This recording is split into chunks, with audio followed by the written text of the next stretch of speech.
পাকা কাঁঠাল দিয়ে মালপোয়া বা তেলের পিঠা যেটাই বলো না কেন খেতে কিন্তু দারুণ লাগে। অনেকে কিন্তু কাঁঠাল খেতে চাও না, কিন্তু এই কাঁঠালের পোয়া পিঠাগুলো খেতে কিন্তু দারুণ লাগে। নমস্কার বন্ধুরা, সবাই কেমন আছো? আশা করি সবাই ভালো আছো। আমার পল্লী জননী কুক সেন্টারে নতুন একটা পর্ব দেখার জন্য সবাইকে জানাই স্বাগতম। তো দেখো আমি এখানে কাঁঠালের কোষ নিয়েছি, তো দেখো বিচিগুলো বেছে নিচ্ছি। এই কাঁঠালের কোষ দিয়ে কিন্তু পোয়া পিঠাগুলো তৈরি করব। বন্ধুরা কেউ স্কিপ করো না, প্রথম থেকে শেষ পর্যন্ত দেখো। ছোট্ট একটা ভিডিও দিচ্ছি, আশা করি ভালো লাগবে। আর দেখার শুরুতে কিন্তু একটা লাইক করে দিও, আর নতুন বন্ধুরা চ্যানেলটা সাবস্ক্রাইব করে আমার পাশে থেকো। অনেকেই পিঠা তৈরি করতে পারো না, পিঠাগুলো ফোলে না। তো আজকে আমি সমস্ত টিপস অ্যান্ড ট্রিক্স এই ভিডিওতে জানিয়ে দেব। আর আমি এই পিঠাগুলো তৈরি করব কিন্তু প্যাকেট আটা দিয়ে। আমি আজকে কোনো চালের গুঁড়োও ব্যবহার করব না, কোনো ময়দাও ব্যবহার করব না, শুধুমাত্র প্যাকেট আটা দিয়ে আমি আজকে এই পিঠাগুলো তৈরি করব।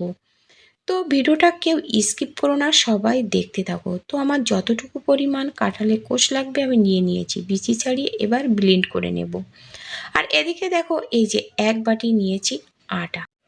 আজকের এই পিঠাগুলো তৈরি হবে কিন্তু প্যাকেট আটা দিয়ে।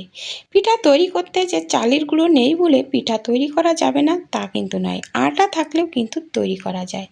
তো দিয়ে দিয়েছি কিন্তু স্বাদ মতো লবণ আর 3 চামচ চিনি। মিষ্টির পরিমাণটা যে যেমন মিষ্টি খাবে সে তেমন খাবে, যেহেতু কাঁঠাল কিন্তু মিষ্টি তাই এজন্য একটু কম করে দিলাম। দিয়ে এবার হাতের সাহায্যে দেখো এরকম চটকে চটকে আমি মেখে নেব, কারণ এই মাখাতে যদি দলা থাকে তো পিঠা কিন্তু ভালো হবে না। তারপরে দেখো একটা চামচ নিয়েছি, নিয়ে এইভাবে আর কি ফেটাতে হবে। বেশ সময় ফেটিয়ে নেব, আর অল্প অল্প করে কিন্তু জল দেব। তোমরা চাইলে কিন্তু এখানে দুধ দিয়েও কিন্তু তৈরি করতে পারবে, কিন্তু যেহেতু আমি এখানে কাঁঠাল দিয়ে তৈরি করছি এজন্য কাঁঠালের সাথে দুধটা বেশি দিলে আবার অনেক সময় যাদের গ্যাসের সমস্যা আছে তাদের একটু সমস্যা হয় পিঠা খেতে। তো এজন্য দিয়ে দিলাম দেখো নর্মাল জল, এখানে গরম জলও দেওয়ার দরকার নেই। কম কম করে জল দিয়ে এইভাবে ভালো করে ফেটিয়ে নেব।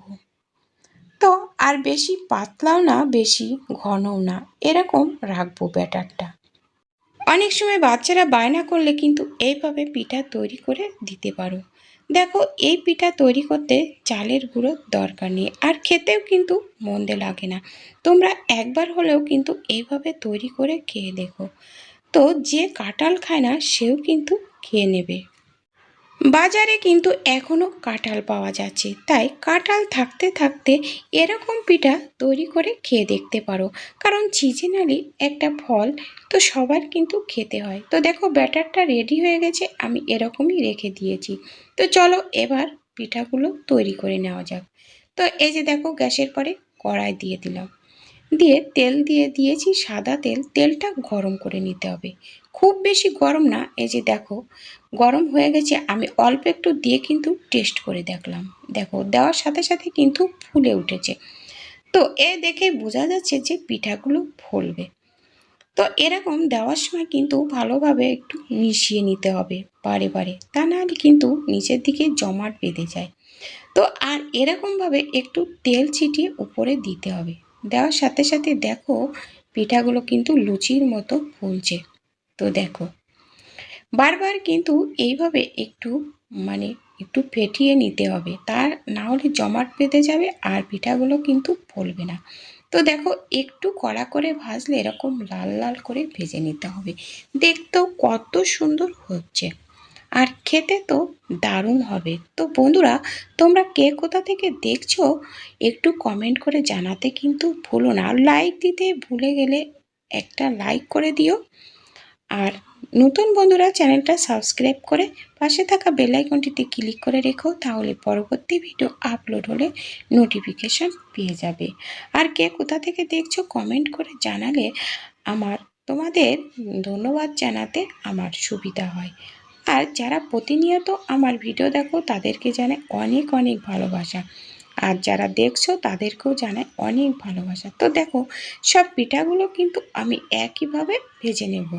এই পিঠাটা দেখো লাভের মতো হয়েছে, দেখতে কত সুন্দর হয়েছে। তো বন্ধুরা, তোমরা যারা পিঠা তৈরি করতে পারো না, আজকে আমার এই ভিডিওটা দেখে পিঠা তৈরি করবে, 100% গ্যারান্টি পিঠা ফুলবেই। আর যারা তৈরি করতে পারো তাদের তো কোনো কথাই নেই। বন্ধুরা, আমি কিন্তু এর আগে পাকা আম দিয়ে মালপোয়া পিঠার রেসিপি তোমাদের সাথে শেয়ার করছিলাম, সেখানে অনেক বন্ধুরা দেখেছো, অনেক ভালোবাসা দিয়েছো। যারা দেখোনি তারা দেখে নিও ভিডিওটা, আমি ডেসক্রিপশন বক্সে লিংক দিয়ে দেবো। তো এই যে দেখো, ফাইনালি পিঠাগুলো রেডি হয়ে গেছে, দেখো কত সুন্দর হয়েছে, দেখতে যত সুন্দর খেতেও কিন্তু ততটাই। তো বন্ধুরা, আজ এ পর্যন্ত, দেখা হবে পরবর্তী ভিডিওতে, ততক্ষণে ভালো থেকো।